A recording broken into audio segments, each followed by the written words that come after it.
This is the Good Neighbor Podcast, the place where local businesses and neighbors come together. Here's your host, Regina Lee. Well, hello, Kelly. Welcome to the show. Thank you, Regina. I'm really happy to be here. Well, I'd like to introduce you. This is Kelly Barnhardt, and you are the owner and president of College Admissions Strategy. And you're based here in South Charlotte. So start with telling us what it is you do. So my technical title would be college consultant, or sometimes called a college counselor.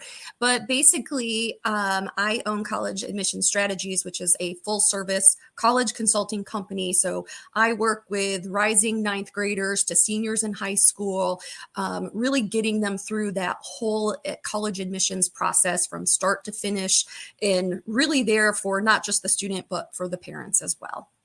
Well, it's such a big decision, and my goodness, starting as a rising ninth grader, very competitive too. I suppose that is a big piece of this and helping them navigate that process. How in the world did you get into this? Well, that's a great question. It is a little bit more of a non-traditional pathway for myself. A lot of college consultants will come from the higher education sector or maybe from a public high school. They were a counselor there, but my background is more business, but it is intertwined a lot into what I do now. I used to work in economic development, so workforce development was a big thing for me, working with the local colleges, grant writing. So I had a lot of the pieces that it takes to be a college consultant. When my own son was going through this process, which was few years ago, it really got me involved with how complicated and overwhelming it can feel for not just the student, but for the parent as well. So I really looked into what it took to be a college consultant. And then there was Business for Sale. The lady who created this about 20 years ago was retiring. So I got in, worked with her, and then bought the business about 5 years ago. So that is super cool. So you help the parents navigate the process. You hold the kids' hand through everything. So tell me a little bit. I saw that you have won a lot of awards and things. So talk about that, and which one are you most proud of? Because you've accomplished a lot. Oh, thank you. Thank you. Yeah. When I'm working with a student, it's not just about grades and test scores. We talk a lot about who they are as a person. What else can they do to contribute to their application? And a lot of that is, volunteering, working in the community, showing a passion for something. So I like to say that I don't just talk the talk, but I walk the walk still. And it's really important to me as an individual to remain involved in the community. So I do sit on 2 boards of a nonprofit. I'm actually a board president on one.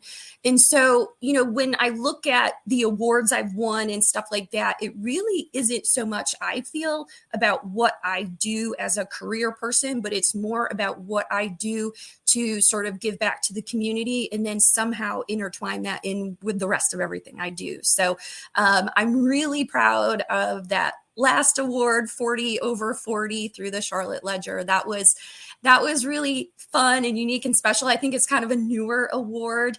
I had won the 40 under 40 with the Charlotte Business Journal a few years back, we'll say.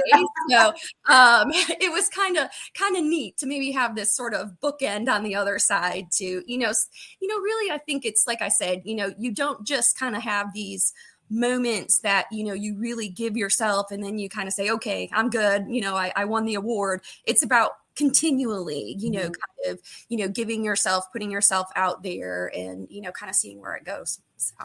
Well, I bet it's been awesome. Do you keep up with your students ever after college graduation? And I bet you just feel super proud.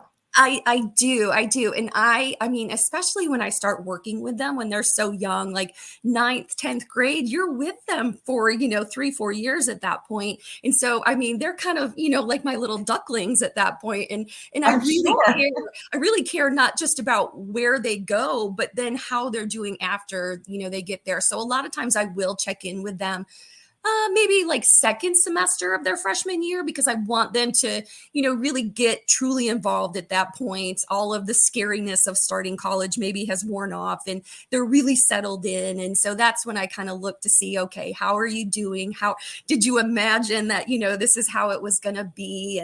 And I will say a lot of them are like, yeah, this is exactly where I was meant to be. I'm so happy I'm here.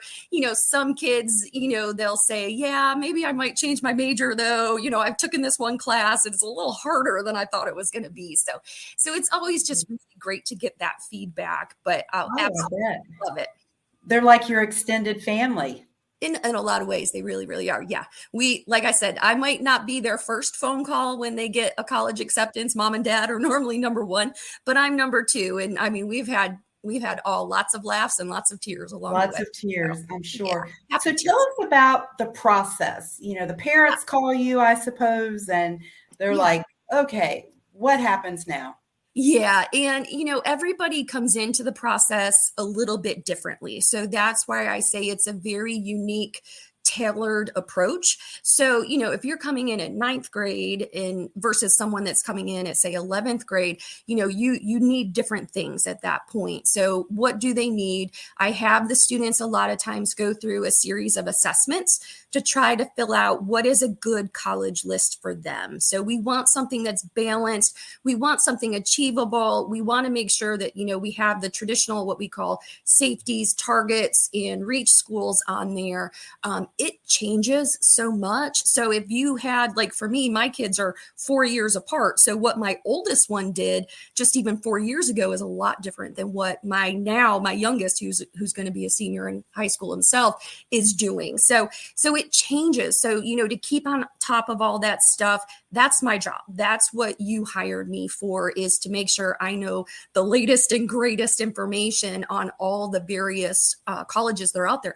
There's over 4,000 colleges in this country alone. So that right there tells you, you can kind of get paralysis by overanalysis, if you will, because it's like, where do I start? Who do I look at? What's the best fit for me? So we start there. I get them what I call application ready by the time that they are going into their senior year. And so at that point, we switch over to the application and the essays. And so we do a lot of work on essays because that is a main point of the application that the colleges are looking at. So outside of their, grades and test scores and all that stuff. So we focus a lot on not just the front end, but especially the back end, because that's truly what's getting you across the finish line at that point.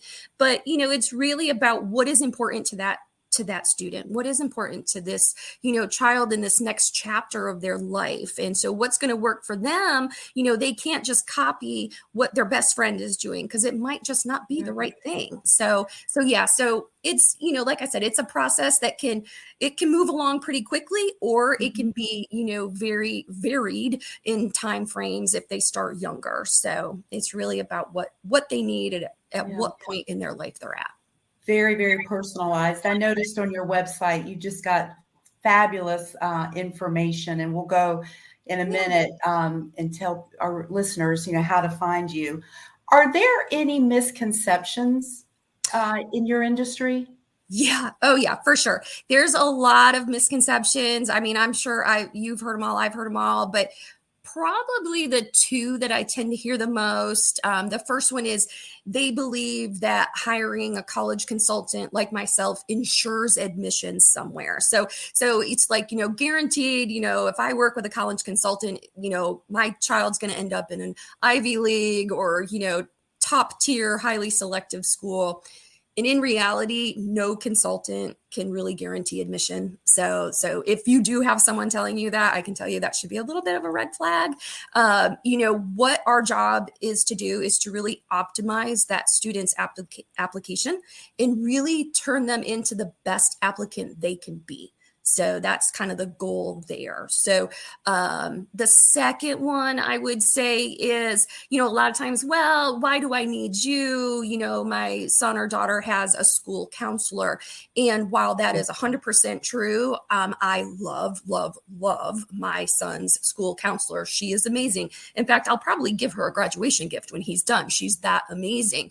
But why they would need someone different is because a lot of times, especially at our bigger schools around here, Myers Park, Audrey Kell, South Meck, to just name a few, those are huge high schools. They have huge caseload the counselors are working with. So if you need more one-on-one attention, a more personalized approach, that's a lot of times where I fill that gap. So that makes a lot of sense. I've learned a whole lot. So outside of work, what do you do for fun?